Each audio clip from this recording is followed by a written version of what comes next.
Hello everyone.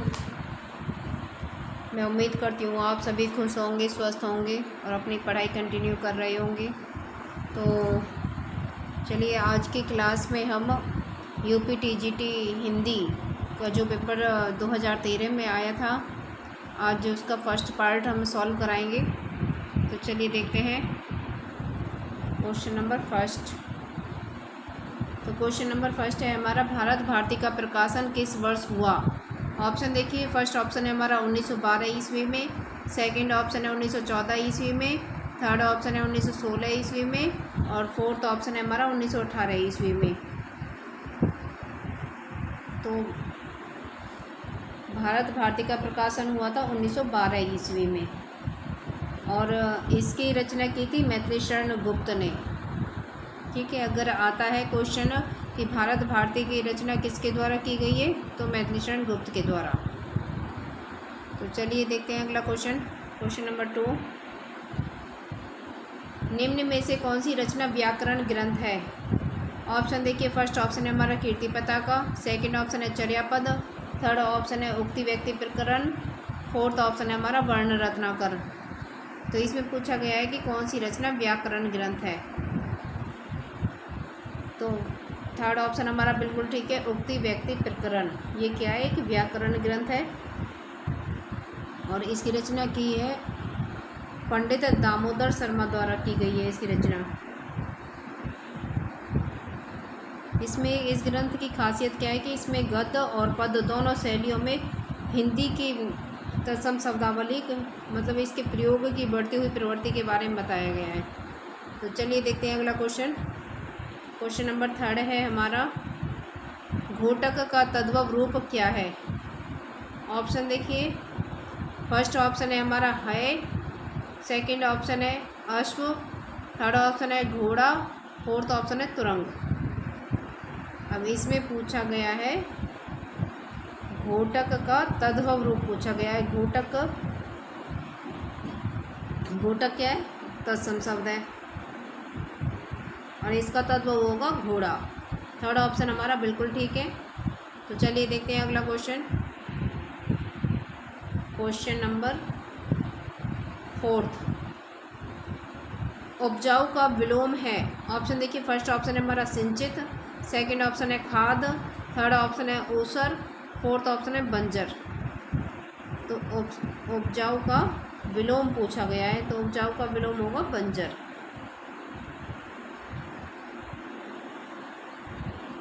Fourth option हमारा बिल्कुल ठीक है। तो चलिए देखते हैं अगला क्वेश्चन।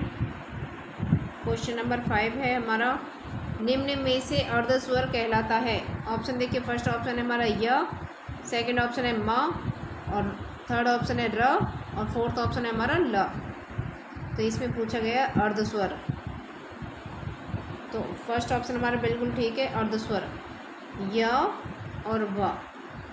ये क्या है, दोनों अर्धस्वर हैं। अब इन दोनों में से जैसे या के बारे में पूछ लिया गया, हो सकता है अगली बार वा के बारे में पूछ ले कि ऑप्शन में या की जगह वा दे दे या का और कॉमा व दे दे, कैसे भी दे सकता है देने वाला। तो चलिए देखते हैं नेक्स्ट क्वेश्चन।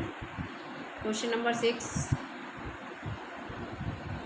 क्वेश्चन नंबर 6 है हमारा, देसिल बयाना सब जन मिठा, ये प्रसिद्ध उक्ति किसने कही है। ऑप्शन देखिए, फर्स्ट ऑप्शन है हमारा विद्यापति, सेकंड ऑप्शन है अमीर खुसरो, थर्ड ऑप्शन है अब्दुल रहमान, फोर्थ ऑप्शन है कवि गंग। तो देसिल बयाना सब जन मिठा, तो इसको हम कैसे याद रख सकते हैं कि देसी लोग सब जन मिठा, मतलब तो देसी लोग ही क्या है, देसी लोग जितने भी होते हैं, सब जन मतलब मीठे होते हैं, मीठे स्वभाव के होते हैं, मधुर स्वभाव के होते हैं। और मधुर स्वभाव क्या विद्या से आती है, मधुर स्वभाव किससे आता है, विद्या से। इस प्रकार से हम इसे लिंक करके पढ़ सकते हैं। देसिल बयाना कौन है, विद्या, इस तरीके से। तो चलिए फर्स्ट ऑप्शन हमारा बिल्कुल ठीक है, विद्यापति। नेक्स्ट क्वेश्चन देखते हैं। क्वेश्चन नंबर 7 है हमारा, पश्चिमी हिंदी में कौन सी बोली है। ऑप्शन देखिए, फर्स्ट ऑप्शन है हमारा मगही, सेकंड ऑप्शन है कन्नौजी, थर्ड ऑप्शन है मैथिली, फोर्थ ऑप्शन है हमारा अवधी। तो पश्चिमी हिंदी में बोली है कन्नौजी। सेकंड ऑप्शन हमारा बिल्कुल ठीक है। मगही और मैथिली ये क्या है, बिहारी हिंदी की है, और अवधी पूर्वी हिंदी की है। ठीक है, तो चलिए देखते हैं अगला क्वेश्चन। क्वेश्चन नंबर 8 है हमारा, आसक्त का विलोम है। ऑप्शन देखिए, फर्स्ट ऑप्शन है हमारा विरक्त, सेकंड ऑप्शन है अनुरक्त, थर्ड ऑप्शन है संसिक्ति, फोर्थ ऑप्शन है विभक्त। तो आसक्त का हो जाएगा विलोम विरक्त। आसक्त मतलब एक तरह से कहते हैं कि इसकी भगवान में बहुत ज़्यादा आस्था है, आसक्ति है, और एक का मतलब विरक्त है, ये क्या है, भगवान को नहीं मानता, अलग है। तो चलिए देखते हैं अगला क्वेश्चन। क्वेश्चन नंबर 9 है हमारा, रीतिकाल को अलंकृत काल नाम किसने दिया। अब जो ये आदि काल, रीतिकाल, भक्ति काल, इनका जो नामकरण जिन जिन आचार्यों द्वारा, कवियों द्वारा दिया गया है, इनमें से 1-2 क्वेश्चन 100% पूछे ही जाते हैं, तो इनको करना हमें बहुत ज़रूरी है। जब हमारा ये यूपी टीजीटी का हो जाएगा, फिर पीजीटी कराएंगे, उसके बाद हम अपना हिंदी साहित्य की प्रैक्टिस करेंगे। तो चलिए, क्वेश्चन नंबर 9 है, रीतिकाल को अलंकृत काल नाम किसने दिया। ऑप्शन देखिए, फर्स्ट ऑप्शन है हमारा रमाशंकर शुक्ल रसाल, सेकंड ऑप्शन है विश्वनाथ प्रसाद मिश्र, थर्ड ऑप्शन है मिश्र बंधु, फोर्थ ऑप्शन है रामचंद्र शुक्ल। तो रीतिकाल को अलंकृत काल नाम दिया था मिश्र बंधु ने। थर्ड ऑप्शन हमारा बिल्कुल ठीक है। तो चलिए चलते हैं नेक्स्ट क्वेश्चन की तरफ। क्वेश्चन नंबर 10 है हमारा, देश विभाजन की त्रासदी किस उपन्यास में वर्णित है। ऑप्शन देखिए, फर्स्ट ऑप्शन है हमारा राग दरबारी, सेकंड ऑप्शन है गबन, थर्ड ऑप्शन है झूठा सच, फोर्थ ऑप्शन है इन्हीं हथियारों से। तो हमारा थर्ड ऑप्शन बिल्कुल ठीक है, झूठा सच। और ये किसका उपन्यास है, यशपाल जी का। और राग दरबारी किसका है, श्रीलाल शुक्ल का है, और गबन है प्रेमचंद जी का, और इन्हीं हथियारों से ये है अमरकांत का। तो चलिए देखते हैं नेक्स्ट क्वेश्चन। क्वेश्चन नंबर 11 है हमारा, राजभाषा आयोग के प्रथम अध्यक्ष कौन थे। ऑप्शन देखिए, फर्स्ट ऑप्शन है हमारा बाल गंगाधर तिलक, सेकंड ऑप्शन है मुंशी अयंगर, थर्ड ऑप्शन है बाल गंगाधर खैर, और फोर्थ ऑप्शन है काका साहेब कालेलकर। तो राजभाषा आयोग के प्रथम अध्यक्ष थे बाल गंगाधर खैर। इनका शॉर्ट में नाम है बीजी खैर, कई बार ऐसे लिखा आ जाता है। ठीक है, तो इसमें कंफ्यूज मत होना आप लोग, बीजी खैर आ जाए, बाल गंगाधर खैर आ जाए, दोनों एक ही हैं। तो चलिए देखते हैं नेक्स्ट क्वेश्चन। क्वेश्चन नंबर 12, जो अधिक बोलता है उसे क्या कहते हैं। ऑप्शन देखिए, फर्स्ट ऑप्शन है मितभाषी, सेकंड ऑप्शन है मृदभाषी, थर्ड ऑप्शन है वक्ता, फोर्थ ऑप्शन है वाचाल। तो जो बहुत ज़्यादा बोलता है उसको हम कहते हैं वाचाल, और जो कम बोलता है उसे मितभाषी, और जो मधुर बोलता है उसे क्या कहते हैं, मृदभाषी। तो चलिए देखते हैं अगला question. Question number 13। Question number 13 है हमारा, मध्य वर्ग की पारिवारिक समस्या को दर्शाने वाला नाटक है। ऑप्शन देखिए, फर्स्ट ऑप्शन है हमारा जन्मेजय का नागयज्ञ, सेकंड ऑप्शन है अंधायुग, थर्ड ऑप्शन है आधे अधूरे, फोर्थ ऑप्शन है हमारा तमस। तो इसमें पूछा गया है मध्य वर्ग की पारिवारिक समस्या को किस में दिखाया गया है, तो वो दिखाया गया है आधे अधूरे। आधे अधूरे नाटक लिखा गया है मोहन राकेश के द्वारा, और जन्मेजय का नागयज्ञ ये किसके द्वारा लिखा गया है, जयशंकर प्रसाद के द्वारा। अंधायुग धर्मवीर भारती द्वारा रचित गीति नाट्य है, और तमस भीष्म साहनी का उपन्यास है। कई बार इस तरीके से क्वेश्चन आ जाता है कि अंधायुग किस प्रकार की विधा है, तो वो क्या है, गीति नाट्य। तो चलिए देखते हैं नेक्स्ट क्वेश्चन। क्वेश्चन नंबर 14 है हमारा, सूरदास किस उपन्यास का चर्चित पात्र है। ये क्वेश्चन भी कई बार रिपीट हो चुका है। ऑप्शन देखिए, फर्स्ट ऑप्शन है हमारा गोदान, सेकंड ऑप्शन है कर्मभूमि, थर्ड ऑप्शन है रंगभूमि, फोर्थ ऑप्शन है कायाकल्प। तो सूरदास हमारा रंगभूमि का चर्चित पात्र है। थर्ड ऑप्शन हमारा बिल्कुल ठीक है। तो चलिए देखते हैं नेक्स्ट क्वेश्चन। क्वेश्चन नंबर 15 है हमारा, अमीर खुसरो किस नाम से जाने जाते थे? ऑप्शन देखिए, फर्स्ट ऑप्शन है तूतिए हिंद, सेकंड ऑप्शन है तोताए हिंद, थर्ड ऑप्शन है सितारे हिंद, फोर्थ ऑप्शन है हमारा सरहिंद। तो अमीर खुसरो जाने जाते थे तूतिए हिंद के नाम से, फर्स्ट ऑप्शन हमारा बिल्कुल ठीक है। और इन्हें खड़ी बोली का प्रथम कवि माना जाता है। क्वेश्चन आता है कि खड़ी बोली का प्रथम कवि किसे माना जाता है, तो वो अमीर खुसरो को माना जाता है। तो चलिए देखते हैं अगला क्वेश्चन। क्वेश्चन नंबर 16 है हमारा, धन्य भारत भूमि सब रत्ननी की उपजावनी, इस पंक्ति के लेखक हैं। ऑप्शन देखिए, फर्स्ट ऑप्शन है प्रताप नारायण मिश्र, सेकंड ऑप्शन है बद्री नारायण चौधरी प्रेमघन, थर्ड ऑप्शन है हमारा भारतेंदु हरिश्चंद्र, फोर्थ ऑप्शन है हमारा मैथिली शरण गुप्ता। तो इसको हम कैसे याद रख सकते हैं? धन्य है भारत की भूमि जिसमें बद्री नारायण जैसे रत्न उपजे, मतलब उत्पन्न हुए। तो इसका सेकंड ऑप्शन हमारा बिल्कुल ठीक है, बद्री नारायण चौधरी प्रेमघन। हमें जो भी ये पंक्तियाँ पूछी जाती हैं, इनको लिंक करके ही जो इसके रचनाकार होता है, लेखक होता है, उसे लिंक करके, उसे जोड़ कर ही हम उसे हमेशा के लिए याद रख सकते हैं। नहीं तो ऐसे तो पढ़ते रहो, कितना भी पढ़ते रहो, कोई काम नहीं आने वाला। तो चलिए देखते हैं अगला क्वेश्चन। हम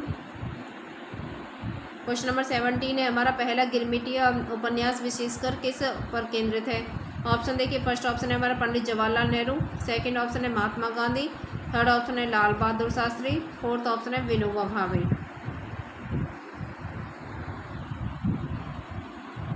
तो क्वेश्चन नंबर 17 का हमारा सेकंड ऑप्शन बिल्कुल ठीक है, महात्मा गांधी। पहला गिरमिटिया उपन्यास किस पर केंद्रित था? महात्मा गांधी के ऊपर, और ये लिखा है गिरिराज किशोर के द्वारा। तो चलिए देखते हैं नेक्स्ट क्वेश्चन। क्वेश्चन नंबर 18 है हमारा, कामायनी में श्रद्धा किसका प्रतीक है? ऑप्शन देखिए, फर्स्ट ऑप्शन है हमारा तन का, सेकंड ऑप्शन है मन का, और थर्ड ऑप्शन है हृदय का, और फोर्थ ऑप्शन है बुद्धि का। तो श्रद्धा है हृदय का प्रतीक, थर्ड ऑप्शन हमारा बिल्कुल ठीक है। तो चलिए देखते हैं अगला क्वेश्चन। क्वेश्चन नंबर 19, दूसरी परंपरा की खोज किस विधा की रचना है? ऑप्शन देखिए, फर्स्ट ऑप्शन है हमारा आलोचना, सेकंड ऑप्शन है खोज एवं सर्वेक्षण, थर्ड ऑप्शन है कहानी, फोर्थ ऑप्शन है ललित निबंध। तो दूसरी परंपरा की खोज है हमारे आलोचना, आलोचना है ये, ठीक है, और ये लिखी गई है नामवर सिंह के द्वारा। तो चलिए देखते हैं नेक्स्ट क्वेश्चन।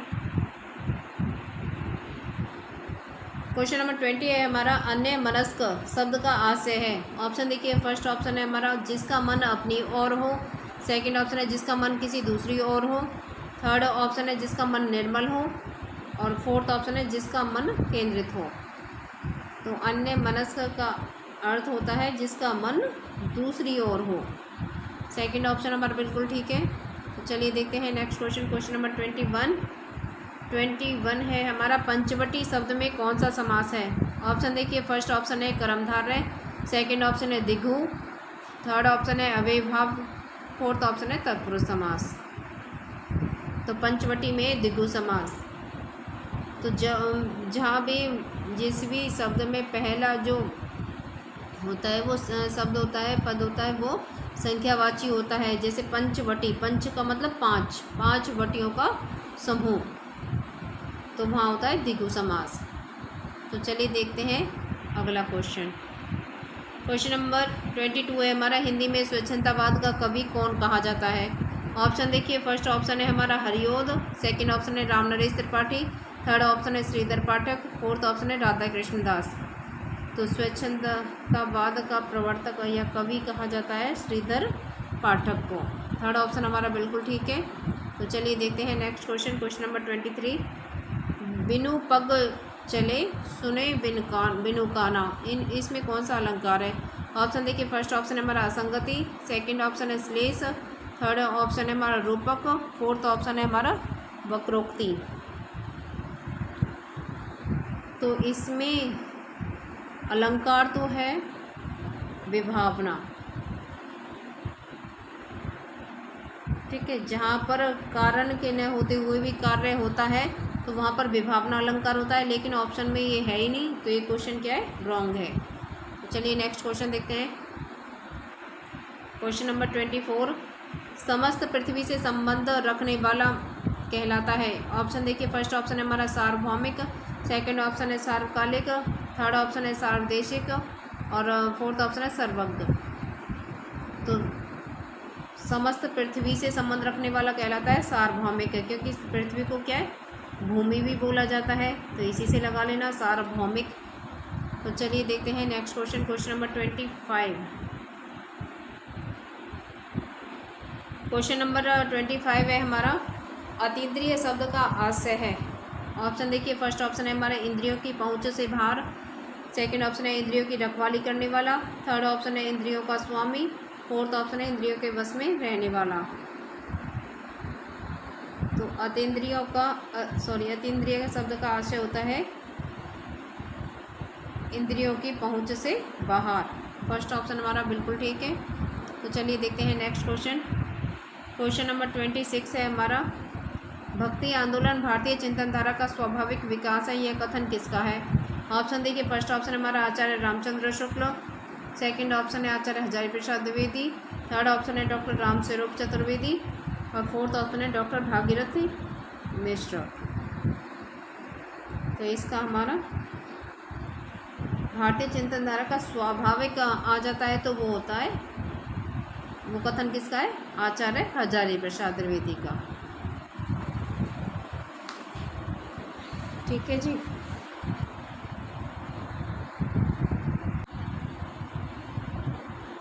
तो चलिए देखते हैं नेक्स्ट क्वेश्चन, क्वेश्चन नंबर 27 है हमारा, सूर्य की अंतिम किरण से सूर्य की पहली किरण तक किसकी नाट्य कीर्ति है।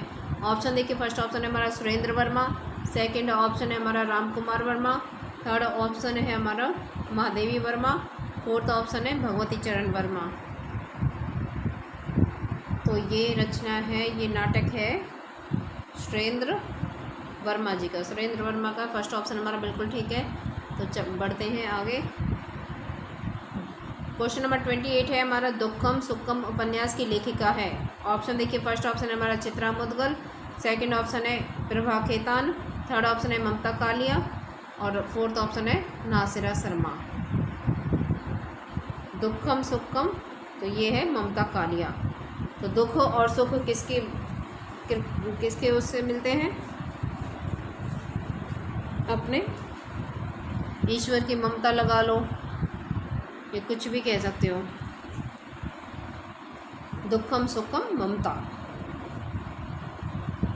दुखम सुखम, दुख और सुख ममता के प्रभाव से, इस तरीके से याद रख लेना। तो चलिए देखते हैं अगला क्वेश्चन, क्वेश्चन नंबर 29 है हमारा, कुटिल का विलोम है। ऑप्शन देखिए, फर्स्ट ऑप्शन है जटिल, सेकंड ऑप्शन है रूढ़, थर्ड ऑप्शन है ऋजु, फोर्थ ऑप्शन है वक्र। तो 29 का हमारा कुटिल का होता है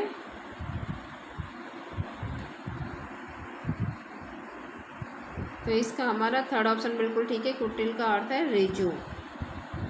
तो चलिए देखते हैं next question, question number 30, Ramanujacharya ने किस दर्शन का प्रतिपादन किया। ऑप्शन देखिए, फर्स्ट ऑप्शन है अद्वैतवाद, सेकंड ऑप्शन है शुद्धाद्वैतवाद, थर्ड ऑप्शन है विशिष्टाद्वैतवाद, फोर्थ ऑप्शन है द्वैतवाद।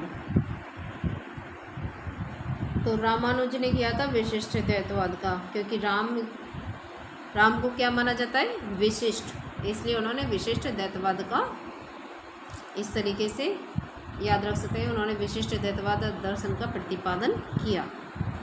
किसने, रामानुजाचार्य ने। तो चलिए देखते हैं क्वेश्चन नंबर 31, जिसने मृत्यु को जीत लिया कहलाता है। ऑप्शन देखिए, फर्स्ट ऑप्शन है हमारा अमरत्व, सेकंड ऑप्शन है मृत्युंजय, थर्ड ऑप्शन है अभयदान, फोर्थ ऑप्शन है अभय मुद्रा। तो जिसने मृत्यु को जीत लिया वो कहलाता है मृत्युंजय। तो चलिए देखते हैं नेक्स्ट क्वेश्चन नंबर 32। फिरते रहित शब्द बताइए। ऑप्शन देखिए, फर्स्ट ऑप्शन है मर्मज्ञ, सेकंड ऑप्शन है वैज्ञानिक, थर्ड ऑप्शन है आलू, फोर्थ ऑप्शन है अनुवाद। अब फिरते रहित बताना है तो वो है फर्स्ट ऑप्शन मर्मज्ञ। ये क्या है, फिरते रहित शब्द है। बाकी जैसे ये है एक है तो विज्ञान प्लस एक वैज्ञानिक हो गया, ठीक है जी। और आलू, ये कृपा प्लस आलू कृपालू हो गया। अब है हमारा वाद, अनु प्लस वाद अनुवाद हो गया। लेकिन मर्मज्ञ का कुछ नहीं बन पाता है, इसलिए फर्स्ट ऑप्शन हमारा बिल्कुल ठीक है। फिरते क्या होते हैं, जो शब्द के अंत में जुड़कर शब्द का सार्थक बनाते हैं। तो चलिए देखते हैं नेक्स्ट क्वेश्चन। उसके अर्थ में क्या कर देते हैं, वो परिवर्तन कर देते हैं। तो चलिए देखते हैं नेक्स्ट क्वेश्चन नंबर 33। प्रबंध चिंतामणि के रचयिता का नाम है। फर्स्ट ऑप्शन है हमारा दामोदर पंडित, सेकंड ऑप्शन है कवि आसुग, थर्ड ऑप्शन है रोड़ा कवि, फोर्थ ऑप्शन है मेरुतुंग। तो प्रबंध चिंतामणि, ये क्वेश्चन भी कई बार रिपीट हो चुका है। तो प्रबंध चिंतामणि के रचयिता है मेरुतुंग। तो चलिए देखते हैं नेक्स्ट क्वेश्चन। ब्रजभाषा का क्षेत्र कौन सा नहीं है। ऑप्शन देखिए, फर्स्ट ऑप्शन है हमारा धौलपुर, सेकंड ऑप्शन है सरगुजा, थर्ड ऑप्शन है मथुरा, फोर्थ ऑप्शन है आगरा। तो ब्रजभाषा का क्षेत्र नहीं है सरगुजा, बाकी तीनों ब्रजभाषा के क्षेत्र हैं। तो चलिए बढ़ते हैं आगे। क्वेश्चन नंबर 35 देखिए, आदिकाल को बीज वपन काल नाम किसने दिया। ऑप्शन देखिए, फर्स्ट ऑप्शन है हमारा आचार्य विश्वनाथ प्रसाद मिश्र, सेकंड ऑप्शन है आचार्य रामचंद्र शुक्ल, थर्ड ऑप्शन है आचार्य महावीर प्रसाद द्विवेदी, फोर्थ ऑप्शन है आचार्य भागीरथ मिश्र। तो आदिकाल को बीज वपन काल नाम दिया था महावीर प्रसाद द्विवेदी ने। थर्ड ऑप्शन हमारा बिल्कुल ठीक है। तो चलिए क्वेश्चन नंबर 36 देखते हैं। आर्द्र का विलोम है। ऑप्शन देखिए, फर्स्ट ऑप्शन है हमारा नम, आर्द्र का विलोम है शब्द है। ऑप्शन देखिए, फर्स्ट ऑप्शन है नम, सेकंड ऑप्शन है शुष्क, थर्ड ऑप्शन है गीता और फोर्थ ऑप्शन है लचीला। तो आर्द्र का होता है शुष्क। तो चलिए देखते हैं अगला क्वेश्चन नंबर 37। परुष शब्द का विलोम है। विलोम क्या होगा परुष का। फर्स्ट ऑप्शन है अपौरुष, सेकंड ऑप्शन है सरल, थर्ड ऑप्शन है कठोर और फोर्थ ऑप्शन है हमारा कोमल। तो परुष का होगा कोमल, फोर्थ ऑप्शन हमारा बिल्कुल ठीक है। तो चलिए बढ़ते हैं आगे। क्वेश्चन नंबर 38 है, तदीय समाज से किसका संबंध था। ऑप्शन देखिए, फर्स्ट ऑप्शन है केशव चंद्र सेन का, second option Bharatendu Harishchandra, third option है राजा राम मोहन राय, फोर्थ ऑप्शन है ईश्वरचंद विद्यासागर। तो तदीय समाज से संबंध था भारतेंदु हरिश्चंद्र जी का। सेकंड ऑप्शन हमारा बिल्कुल ठीक है। तो चलिए देखते हैं अगला क्वेश्चन नंबर 39। जो मापा ना जा सके इसका सही अर्थ है। ऑप्शन देखिए, फर्स्ट ऑप्शन है अमानक, फर्स्ट ऑप्शन है अमानक का, सेकंड ऑप्शन है परिग्रह, थर्ड ऑप्शन है परिमेय और फोर्थ ऑप्शन है अतुल्य। तो जो मापा ना जा सके वो होता है अपरिमेय। थर्ड ऑप्शन हमारा बिल्कुल ठीक है। तो नेक्स्ट क्वेश्चन देखते हैं। Question number 40। संविधान के किस अनुच्छेद के अंतर्गत हिंदी को संघ की राजभाषा का दर्जा मिला। ऑप्शन देखिए, फर्स्ट ऑप्शन है अनुच्छेद 343, सेकंड ऑप्शन है अनुच्छेद 344, थर्ड ऑप्शन है अनुच्छेद 345, फोर्थ ऑप्शन है अनुच्छेद 346। तो हिंदी को संघ की राजभाषा माना गया अनुच्छेद 343 के अंतर्गत। तो फर्स्ट ऑप्शन हमारा बिल्कुल ठीक है। तो चलिए नेक्स्ट क्वेश्चन देखते हैं। Question number 41। अकाल पुरुष गांधी किसने इस जीवनी की रचना की। ऑप्शन देखिए, फर्स्ट ऑप्शन है हमारा जैनेंद्र, सेकंड ऑप्शन है हमारा आगे, थर्ड ऑप्शन है डॉक्टर देवराज, फोर्थ ऑप्शन है प्रभाकर माचवे। तो अकाल पुरुष गांधी की रचना की थी जैनेंद्र जी ने। तो चलिए आगे बढ़ते हैं क्वेश्चन नंबर 42 की तरफ। साय में धूप काव्य कृति के रचयिता हैं। ऑप्शन देखिए, फर्स्ट ऑप्शन है रघुवीर साय, सेकंड ऑप्शन है दुष्यंत कुमार, थर्ड ऑप्शन है नरेश मेहता, फोर्थ ऑप्शन है धर्मवीर भारती। तो साय में धूप काव्य कृति के रचयिता हैं दुष्यंत कुमार। सेकंड ऑप्शन हमारा बिल्कुल ठीक है। तो चलिए अगला क्वेश्चन देखते हैं। क्वेश्चन नंबर 43, गोकुलनाथ की रचना का नाम है। ये प्रीवियस पेपर में आ चुका है क्वेश्चन। तो देखिए ऑप्शन देखिए, फर्स्ट ऑप्शन है 84 वैष्णवन की वार्ता, सेकंड ऑप्शन है भक्तमाल, थर्ड ऑप्शन है चिताई वार्ता, फोर्थ ऑप्शन है गोसाई चरित्र।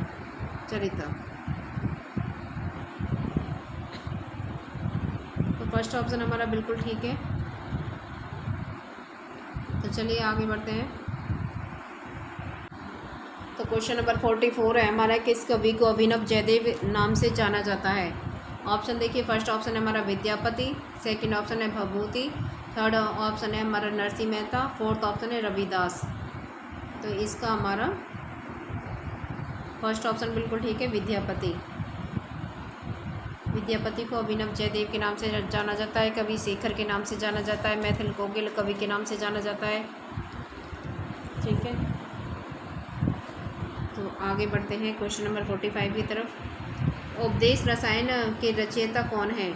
ऑप्शन देखिए, फर्स्ट ऑप्शन है जिनदत्त सूरी, सेकंड ऑप्शन है जिनधर्म सूरी, थर्ड ऑप्शन है शालिभद्र सूरी, फोर्थ ऑप्शन है हमारा धनपाल।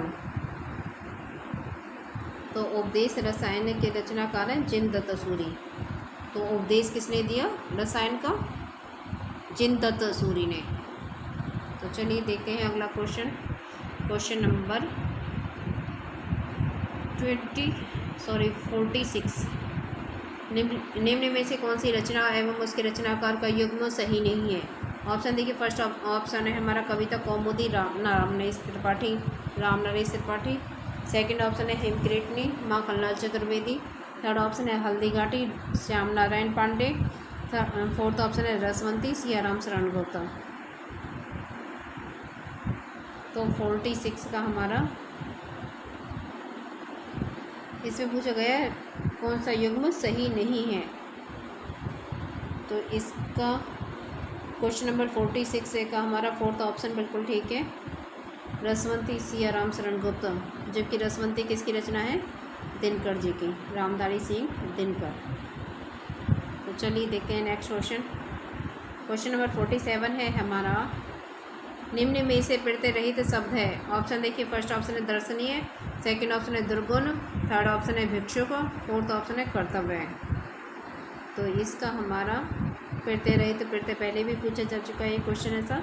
तो सेकंड ऑप्शन हमारा बिल्कुल ठीक है, दुर्गुण। ये क्या प्रत्यय रहित शब्द है। बाकी सब में इसमें ये प्रत्यय का प्रयोग है, इसमें अक प्रत्यय भिक्षुक प्रत्यय का, और कर्तव्य में भी प्रत्यय का प्रयोग किया गया है। तो चलिए देखते हैं नेक्स्ट क्वेश्चन। क्वेश्चन नंबर 48 है, केशव कहीं न जाएगा कहिए पंक्ति किस कवि की है। ऑप्शन देखिए, फर्स्ट ऑप्शन है हमारा केशव दास, सेकंड ऑप्शन है कबीरदास, थर्ड ऑप्शन है तुलसीदास, फोर्थ ऑप्शन है नरहरिदास।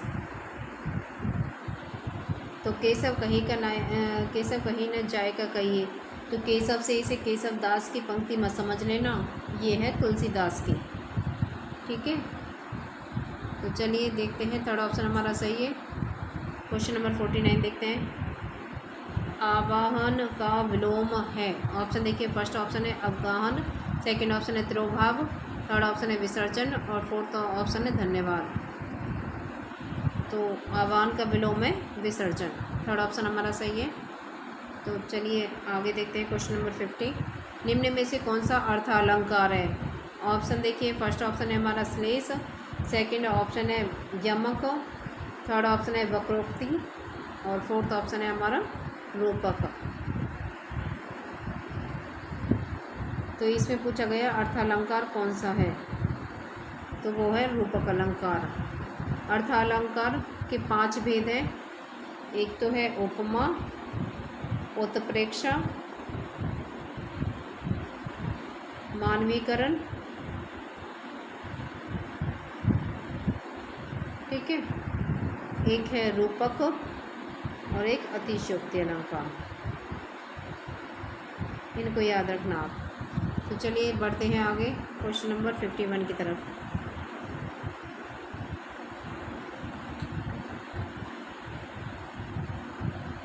क्वेश्चन नंबर 51 है हमारा, कौन देशज प्रत्यय का उदाहरण नहीं है। ऑप्शन देखिए, फर्स्ट ऑप्शन है हमारा फर्राटा, सेकंड ऑप्शन है अड़ियल, थर्ड ऑप्शन है घुमक्कड़, फोर्थ ऑप्शन है फर्स्ट ऑप्शन फर्राटा, सेकंड ऑप्शन अड़ियल, थर्ड ऑप्शन उच्चतर और फोर्थ ऑप्शन है घुमक्कड़। तो इसका थर्ड ऑप्शन हमारा बिल्कुल ठीक है, उच्चतर। बाकी तीनों क्या है, देशज प्रत्यय के उदाहरण है। तो चलिए बढ़ते हैं आगे। क्वेश्चन नंबर 52 है हमारा, निम्न में से कौन सी रचना के रचनाकार का नाम सही नहीं है। ऑप्शन देखिए, फर्स्ट ऑप्शन है हमारा, इस तरह के क्वेश्चन एग्जामिनर इसलिए देता है क्योंकि वो देखना चाहता है कि जो भी विद्यार्थी है जो पेपर देने के लिए आया है उसने अपने सिलेबस को कितनी गहराई से पढ़ा है। जो हिंदी लिटरेचर है या व्याकरण है या साहित्य है, संस्कृत साहित्य है, उसको कितनी गहराई से पढ़ा है। इस तरीके के क्वेश्चन इसलिए पूछे जाते हैं। तो ऑप्शन देखिए, फर्स्ट ऑप्शन है फूल नहीं रंग बोलते हैं, केदारनाथ अग्रवाल। सेकंड ऑप्शन है उस जनपद का कवि हूँ, त्रिलोचन शास्त्री। थर्ड ऑप्शन है सीढ़ियों पर धूप में, शमशेर बहादुर सिंह। फोर्थ ऑप्शन है संसद से सड़क तो सुदामा पांडे धूमिल। और इसमें बताना है कि कौन सा कवि का नाम सही नहीं है। तो ये है हमारा थर्ड ऑप्शन बिल्कुल ठीक है, सीढ़ियों पर धूप में। ये किसकी है, रघुवीर साई जी की है। तो चलिए देखते हैं क्वेश्चन नंबर 53। वल्लभाचार्य द्वारा रचित ग्रंथ का नाम है। ऑप्शन देखिए, फर्स्ट ऑप्शन है सिद्धांत संग्रह, सेकंड ऑप्शन है अध्यात्म रामायण, थर्ड ऑप्शन है महाभाष्य, फोर्थ ऑप्शन है अनुभाष्य। तो वल्लभाचार्य द्वारा रचित ग्रंथ का नाम है अनुभाष्य। फोर्थ ऑप्शन हमारा बिल्कुल ठीक है। तो चलिए बढ़ते हैं आगे। क्वेश्चन नंबर 54, किस शब्द में आ उपसर्ग नहीं है। ऑप्शन देखिए, फर्स्ट ऑप्शन है हमारा आजन्म, सेकंड ऑप्शन है आगमन, थर्ड ऑप्शन है आकर्षक, फोर्थ ऑप्शन है आदरणीय। उपसर्ग जो शब्द के शुरू में जुड़ता है, प्रत्यय बाद में जुड़ता है। तो थर्ड ऑप्शन हमारा बिल्कुल ठीक है, आकर्षक। इसमें क्या आ उपसर्ग का प्रयोग नहीं किया गया है।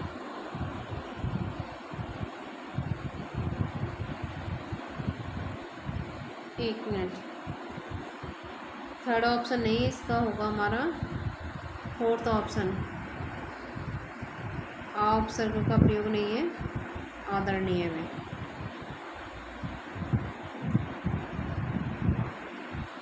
तो चलिए देखते हैं अगला क्वेश्चन।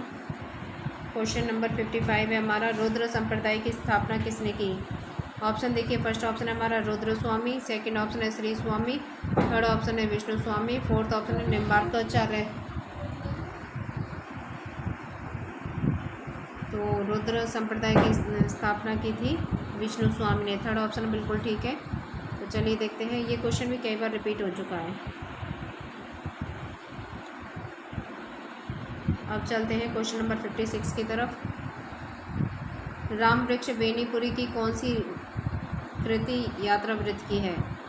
ऑप्शन देखिए, फर्स्ट ऑप्शन है हमारा सागर की लहरों पर, सेकंड ऑप्शन है प्रवासी की यात्राएं, थर्ड ऑप्शन है पैरों में पंख बांधकर, फोर्थ ऑप्शन है मेरी यूरोप यात्रा। तो थर्ड ऑप्शन हमारा बिल्कुल ठीक है, पैरों में पंख बांधकर। ये क्या है, या राम वृक्ष बेनीपुरी का यात्रा व्रत है। जो यात्रा व्रत क्या होता है, जो यात्रा, जैसे कोई कहीं घूमने गया और उसके ऊपर उसने यात्रा व्रत लिख दिया। तो चलिए देखते हैं अगला क्वेश्चन। लेकिन ये लिखने की भी एक कला होती है। निराला किस पत्रिका से संबंधित नहीं थे। ऑप्शन देखिए, फर्स्ट ऑप्शन है हमारा सुधा, सेकंड ऑप्शन है इंदु, थर्ड ऑप्शन है समन्वय और फोर्थ ऑप्शन है हमारा मतवाला। तो निराला जी इंदु पत्रिका से संबंधित नहीं थे, बाकी तीनों पत्रिकाओं से वो संबंधित थे, सुधा, मतवाला, समन्वय। और इंदु पत्रिका के संपादक हैं अंबिका प्रसाद गुप्त और जयशंकर प्रसाद। ठीक है जी। तो हर क्वेश्चन को आपको ध्यान से देखना है, समझना है, फिर आगे बढ़ना है। तो चलिए अगला क्वेश्चन देखते हैं। क्वेश्चन नंबर 58, भारतेंदु ने यात्रा व्रत संबंधी कौन सी रचना लिखी है। ऑप्शन देखिए, फर्स्ट ऑप्शन है हमारा गया यात्रा, सेकंड ऑप्शन है इलाहाबाद की यात्रा, थर्ड ऑप्शन है गंगा पार की यात्रा, फोर्थ ऑप्शन है सरयू पार की यात्रा। तो फोर्थ ऑप्शन हमारा बिल्कुल ठीक है, सरयू पार की यात्रा। ये भारतेंदु जी का यात्रा व्रत है। तो चलिए देखते हैं क्वेश्चन नंबर 59। विभत्स रस का स्थायी भाव है। ऑप्शन देखिए, फर्स्ट ऑप्शन है हमारा शोक, सेकंड ऑप्शन है विस्मय, थर्ड ऑप्शन है जुगुप्सा, फोर्थ ऑप्शन है अद्भुत। तो इसका हमारा थर्ड ऑप्शन बिल्कुल ठीक है, जुगुप्सा। तो चलिए बढ़ते हैं आगे, क्वेश्चन नंबर 60। अंगद पैज की रचना किसने की? ऑप्शन देखिए, फर्स्ट ऑप्शन है नाभादास, सेकंड ऑप्शन है धरणीदास, थर्ड ऑप्शन है ईश्वरदास, फोर्थ ऑप्शन है मलुकदास। तो अंगद पैज की रचना की थी ईश्वरदास ने। थर्ड ऑप्शन हमारा बिल्कुल ठीक है। तो चलिए अगला क्वेश्चन देखते हैं, क्वेश्चन नंबर 61। निम्न में से मनोवैज्ञानिक उपन्यासकार किसे कहा जा सकता है? ऑप्शन देखिए, फर्स्ट ऑप्शन है इलाचंद्र जोशी, सेकंड ऑप्शन है जैनेन्द्र, थर्ड ऑप्शन है अज्ञे, फोर्थ ऑप्शन है मनोहर श्याम जोशी। तो इसमें भी इन्होंने क्या किया है, ये जो चारों व्यक्ति हैं, चारों उपन्यासकार हैं, ये चारों ही मनोवैज्ञानिक हैं। ठीक है, इनको एक अलग ऑप्शन देना चाहिए था, 3 ऑप्शन एक जैसे देने चाहिए थे, एक अलग देना चाहिए था। ये क्वेश्चन क्या है, रॉन्ग है। तो हर रॉन्ग क्वेश्चन का आंसर हर विद्यार्थी को मिलता है। तो चलिए देखते हैं नेक्स्ट क्वेश्चन, क्वेश्चन नंबर 62 देखिए। निम्न में से हिंदी साहित्य का अतीत किसने लिखा है? ऑप्शन देखिए, फर्स्ट ऑप्शन है हमारा doctor Vishwanath Tiwari, second option है आचार्य विश्वनाथ प्रसाद मिश्र, और थर्ड ऑप्शन देखते हैं, थर्ड ऑप्शन है doctor Ram Kumar Verma, fourth option है हमारा राहुल सांकृत्यान। तो हिंदी साहित्य का अतीत लिखा था आचार्य विश्वनाथ प्रसाद मिश्र ने। तो हिंदी साहित्य का अतीत क्या है, पूरे विश्व में प्रसिद्ध था नाथ के प्रसाद से। ठीक है, तो चलिए क्वेश्चन नंबर 63 देखते हैं। क्वेश्चन नंबर 63 हमारा अथवा व्याकरण की दृष्टि से है। ऑप्शन देखिए, फर्स्ट ऑप्शन है संधि, सेकंड ऑप्शन है उपसर्ग, थर्ड ऑप्शन है अन्वय, फोर्थ ऑप्शन है अव्यय। तो अथवा है क्या, अव्यय है ये।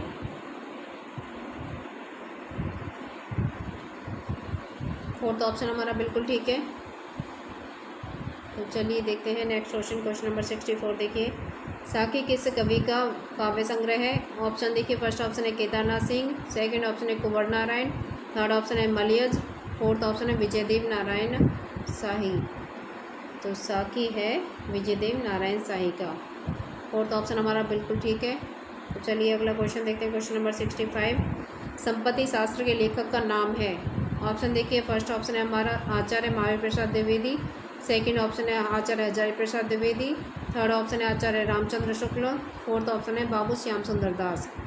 तो संपत्ति शास्त्र के लेखक हैं हमारे आचार्य महावीर प्रसाद द्विवेदी।